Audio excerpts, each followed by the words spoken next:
এক ব্যক্তি এত পাপ করেছে যে শেষে মৃত্যুর সময় সে সন্তানদেরকে ডাকছে, ডেকে বলছে যে আমি যখন মারা যাব আমার লাশটাকে তোমরা কবর দিও না, যদি আল্লাহ পাক আমাকে ধরতে পারেন তাহলে খবর আছে আমার। কি করতে হবে? সে বলছে যে আমার দেহটাকে তোমরা পুড়িয়ে ফেলবে এবং পুড়িয়ে ফেলার পরে ছাইগুলোকে একত্রিত করবা, করে অর্ধেক ছাই সমুদ্রে ভাসিয়ে দিবা, অর্ধেক ছাই বাতাসে উড়িয়ে দিবা। সন্তানরা তাই করলো। মৃত্যুর পর আল্লাহ পাক এই সমুদ্র এবং জমিনকে বাতাসকে আদেশ করলেন যে তোমরা ছাই জড়ো করে দাও। আর মানুষ আর জিন আল্লাহর কথা না শুনলেও এই প্রকৃতি আল্লাহ পাকের কথা শোনে। বিজ্ঞান বলে প্রকৃতি থেকে সব হচ্ছে। কি প্রকৃতি? প্রকৃতি কি, কাকে বলে? মানুষকে আল্লাহর ইবাদতকে বাদ দিয়ে প্রকৃতি পূজায় নিয়ে গেছে। এই পুরো প্রকৃতি আর মহাবিশ্ব এক আল্লাহর ইবাদত করে। কে সৃষ্টি করলো প্রকৃতি?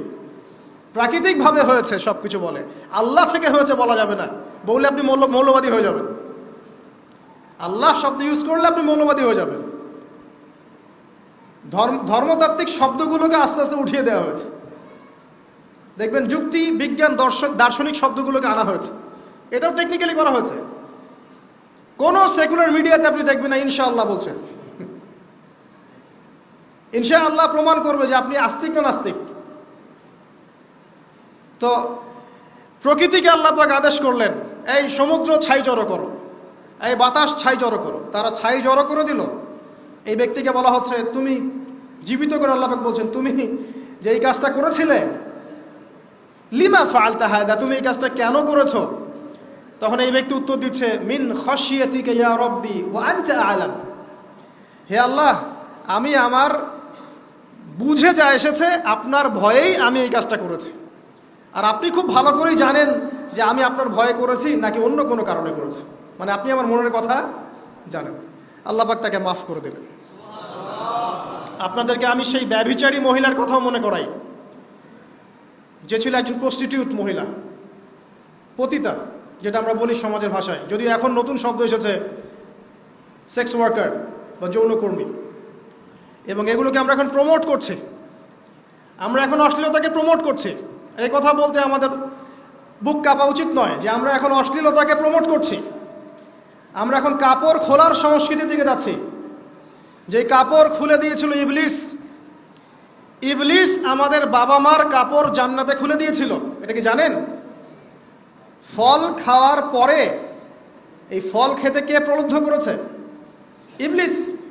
গাছের কাছে গিয়ে ফল ভক্ষণ করার পর সর্বপ্রথম আমাদের পিতামাতার গা থেকে কাপড় খুলে পড়ে গেছে।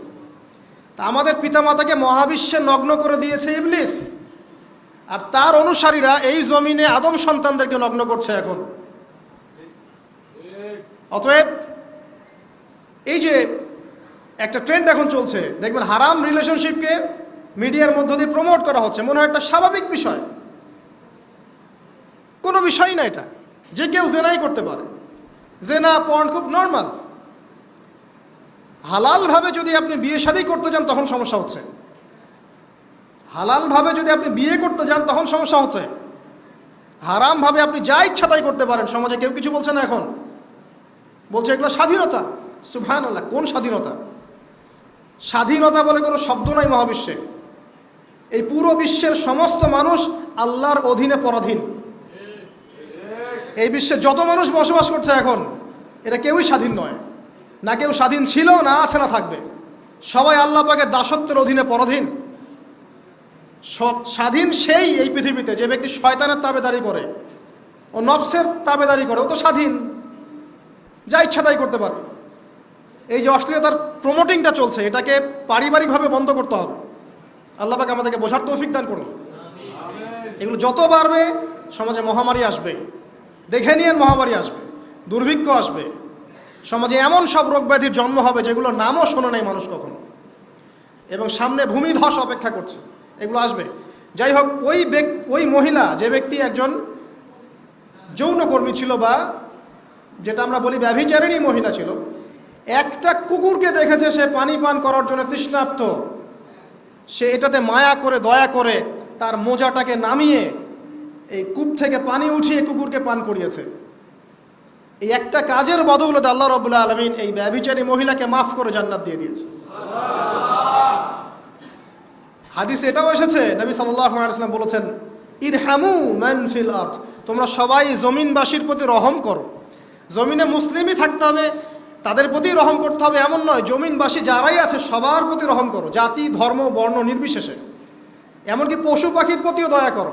ইরহামু মান ফিল আরদ, জমিনে যারা আছে সবার প্রতি রহম করো।